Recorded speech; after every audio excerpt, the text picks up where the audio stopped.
Hello everyone, I'm Nicholas Veinoglou and welcome to Sound Advice. Today I'm going to show you a really neat way to play any arpeggio anywhere on the neck and 3 octaves. Now again, just to refresh what an arpeggio is, all an arpeggio is the notes that make up a chord. So if you have a G chord that has the notes G, B, and D, so I would simply play G, B, D over and over and over, that would give me my arpeggio.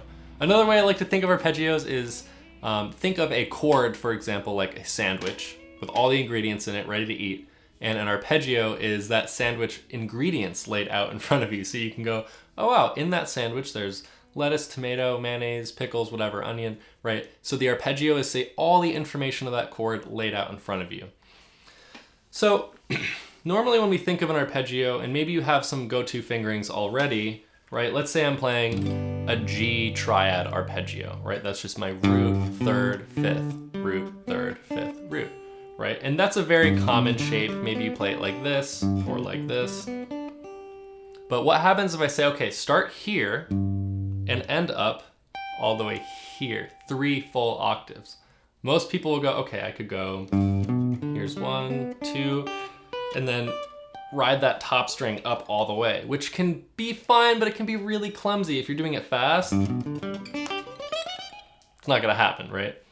Now I wanted to share a really visual approach to building arpeggios, and we're gonna use what I call the copy-paste method. We're gonna create one little shape, and we're gonna move that to different parts of the neck, and that's gonna give us a full 3 octaves. So let's stick with G major triad arpeggio here. Now, what I want you to do first, and this is gonna work for any arpeggio, is find all of your octaves moving up. So for example, here's my root, there's my octave. Now the next octave higher, right here, and then the last one would be 12 frets higher for G, that's the 15th fret. So keep those in your mind. I have G, G, G, and G. Now we're going to use these octaves as points where we're going to generate that shape or copy paste our shape. So again, we know if we're playing a G major triad, we just need root, third, and fifth. So I'm going to keep this shape here. First finger on the 3rd fret, reach up to the 7th with your pinky, and then with our middle finger on the 5th fret of the A string. So we have root, 3rd, 5th. Now this is gonna be the shape that we're gonna move all the way up the neck. So all you need to do, commit this shape to memory, okay? Now we say, okay, where's our next G? Well, we said, there's our next octave. Check this out, same exact shape. Right, now watch, the next G, right here, same shape.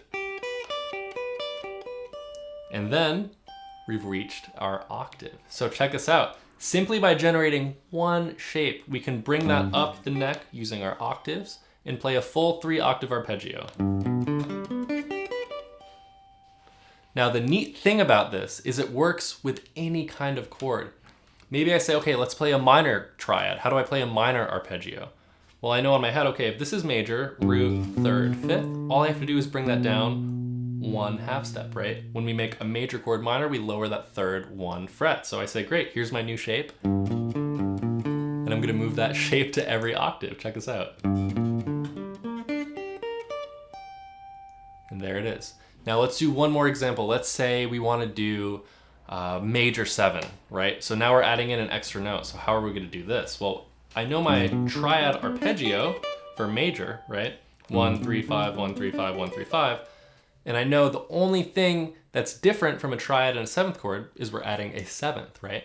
So I say, okay, I know a major 7 chord. The major 7th is 1 half step or 1 fret below the root.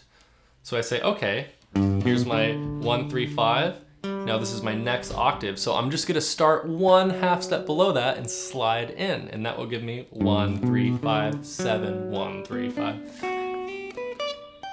Right, so I'm using my knowledge of triad arpeggios to now generate 7th chords.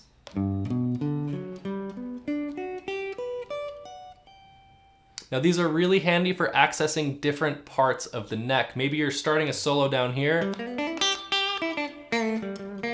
and you want to end up all the way up here, but you don't want to just jump up that octave, right? So I'll use these as kind of like a little stairwell or an elevator up. So maybe I start here.